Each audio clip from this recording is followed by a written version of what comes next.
నిన్నటి కరెంట్ అఫైర్స్లోని చివరి ప్రశ్నకు సమాధానం. అటవీ సంరక్షణ కోసం మహాభారత వాటికను స్థాపించిన రాష్ట్రమేది? ఉత్తరాఖండ్ ప్రభుత్వం ఇటీవల హల్ద్వానీలో అటవీ సంరక్షణ కోసం మహాభారత వాటికను స్థాపించింది.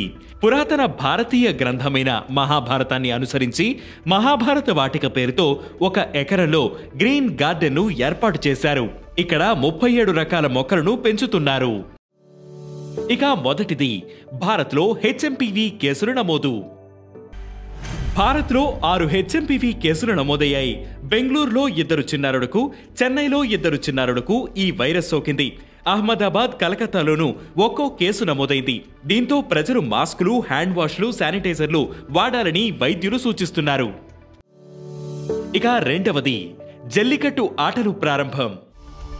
తమిళనాడులో సంక్రాంతి సందడి మొదలైంది. ఏటా సంక్రాంతి సమయంలో నిర్వహించే జల్లికట్టు ఆటలు షురూ అయ్యాయి.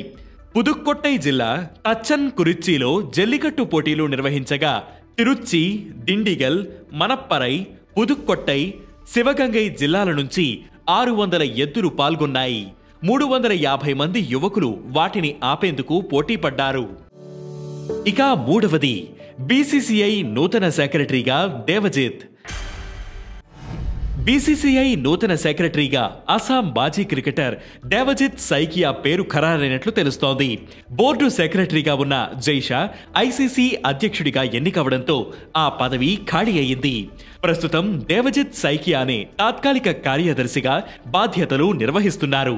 జనవరి 12న బీసీసీఐ కొత్త సెక్రటరీ పేరును ప్రకటించనుంది.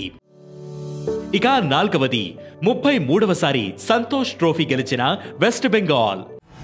ప్రతిష్టాత్మక Santosh trophy national football championship విజేతగా వెస్ట్ బెంగాల్ నిలిచింది. గచ్చిబౌలి స్టేడియంలో జరిగిన ఫైనల్ మ్యాచ్లో కేరళ, వెస్ట్ బెంగాల్ జట్లు పోటీ పడ్డాయి. ఈ మ్యాచ్లో 1-0 తేడాతో వెస్ట్ బెంగాల్ విజేతగా నిలిచి 33వసారి ట్రోఫీని ముద్దాడింది. ఇక ఐదవది, మోస్ట్ పొల్యూటెడ్ సిటీగా హనోయ్. వియత్నాం రాజధాని హనోయ్ సిటీ ప్రపంచంలోనే మోస్ట్ పొల్యూటెడ్ సిటీగా నిలిచింది. జనవరి 3, 2025న అక్కడ ఎయిర్ క్వాలిటీ PM 2.5గా నమోదైంది. పంట వ్యర్థాలను తగలబెట్టడం, వెహికల్ పొల్యూషన్ పెరగడం, ఫ్యాక్టరీల నుంచి వెలువడే వ్యర్థాల కారణంగా అక్కడ గాలి నాణ్యత క్షీణించింది.